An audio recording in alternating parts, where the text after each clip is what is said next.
that's, for me, it just built a lot of confidence, that one, actually all the little jobs you've got to do, they are doable, and two, that it's okay to find them hard and that you will get better at them. But it opened really informal conversations around things that happened throughout that period that maybe you have thought about, things that you haven't thought about.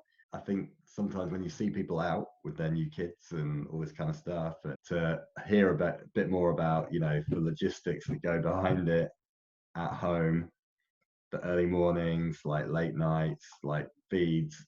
I don't think it's not like about horror stories, but it was about, okay, I'm prepared for this mentally. And I think the thing I got from Dad Course is like, there's loads of advice out there, but kind of have a bit of confidence in go with what you kind of feel is right. Also help when you need it, but the kind of trust your instincts almost, because actually that was something that was kind of good to hear. So yeah, I think that was kind of what stuck with me after the course. Doing stuff like the nappy changes and things like that, just to be able to, in the hospital, like when you're kind of left to your own devices after you're handed a baby. You go to your bit on the ward, and then the baby might poo, and you're like, so I sort of had a rough idea what to do, because we practiced and using the cotton wool with some warm water and all that kind of stuff, rather than using like some toilet roll or something. The focus was just dads feeling they could talk around the subject with other dads without, again, it's a bit cliche, but you didn't feel that you were being judged, or it's okay to feel this way, it's okay to feel that way, and it certainly kind of eased my mind.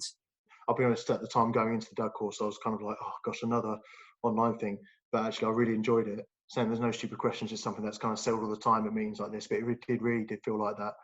I think it's a nice proactive way of kind of getting yourself ready, and also I think it's I know this is like, sounds ridiculous, but probably quite a nice way of demonstrating to your partner as well that you are a bit of a team. And as much as they're growing a baby for 9 months, and as dads we get to go off and do all of our own stuff still, unhindered by a massive bump or anything like that. I think it's probably quite nice for partners to know that actually, you know what, I'm going off and doing my own thing to prepare. Because I do think that that's one thing that dads, maybe not less mature, but less prepared dads, maybe just overnight, suddenly life's changed. And I think that dads also need to prepare for it. And I know there are ways in which you do that, because everyone starts nesting and whatever. But I do think there are some dads that are just come into it cold, don't give it any thought, and then just are like, oh my God, my life has literally changed overnight.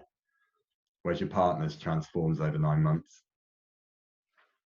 So having that little bit of readiness and being able to sort of talk to your partner about it and whatnot is really, I think, valuable.